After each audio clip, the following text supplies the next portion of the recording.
Valdis strādāja kādā nelielā autoservisā. Viņaprāt, sākoties ekonomiskajai krīzei, mainījās darba devēja attieksme pret darbiniekiem.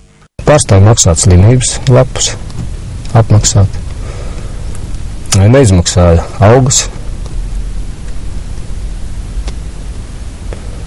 Nebija nekādas stundas normētas, cik gribēja, tik rakstītās stundas. Un tad es pēkšņi konstatēju, ka nodokļus viņam var maksāt tikai 1/4 daļu nopelnītās naudas. Un beigās es biju spiests griezties darba inspekcijā par visām šīm nelikumībām. Valsts darba inspekcija konstatēja uzņēmumā virkni pārkāpumu. Darba devējs nespēja samierināties ar valda rīcību un atlaida viņu no darba. Tad viņi uztaisīja man tādu papīru, it kā es nesot izgājis ārstu komisiju atbilstošai profesijai. Tu tiešām es nebiju izgājis, tu neviens nebija izgājis. Bet viņa to papīru man uztaisīja it kā es esot saņēmis jau paziņojumu norīkojumu uz obligāto medicīnisko apskati vai komisiju. Nemaldos 26. jūlijā, ar mēnesi iepriekš, un tajā paziņojumā bija teiks, ka mēneša laikā man ir jāaiziet tā komisija. Ja es neizēju mēneša laikā, tad es tiek atlaists. Lūk, un kad es parakstīju to papīru, es nepievērsu vērību tam ciparam, tam mēnesim, ka tas ir atpakaļējošs datums uzrakstīts. Tāpat tās arī visiem pārējiem. Un tad sākās tas atlaišanas process. Te atkal jāsaskarās ar to problēmu, ka darbinieki bieži vien neizlasa vai varbūt rūpīgi neizlasa tos dokumentus, kurus parakstā.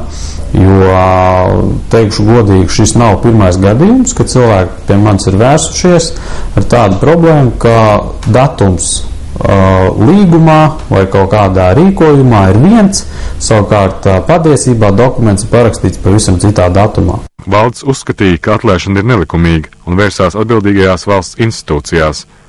Vai darba devējs drīkst sodīt darbinieku par to, ka viņš vērsies ar sūdzību valsts darba inspekcijā? Darbiniekam, protams, šādas tiesības ir, un tas, kas ir negatīvi no darba devēja puses, ka šī iemesla dēļ kaut kādas nelabvēlīgas sekas darbiniekam ir radītas.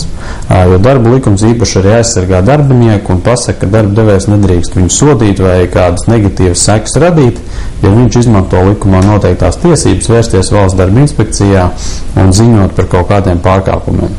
Vai darba devējiem ir tiesības uzteikt darba līgumu, ja darbinieks nav saulaicīgi veicis obligāto veselības pārbaudi? Tīri formāli, protams, darba kārtība nav ievērota, rīkojums nav ievērots, pienākums izdiet pārbaudi nav veikts, tad mēs šo darbinieku atlaižam. Tas, kas ir būtiski tas, kas ir noteikti jāskatās, vai šāds pārkāpums ir būtisks vai nav. Ja es atnāku 5 minūtes nokavēju darbu, jautājums, vai tas ir būtiski vai nav. Formāli tas ir līguma pārkāpums vai darba kārtības.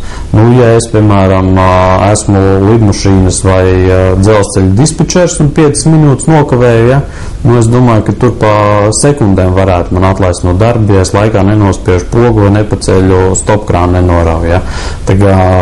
Šajā konkrētajā situācijā es apšaubu, vai darba devējiem bija nepieciešamība un liederīgi, teiksim tā, riskēt un darbinieku atlaist.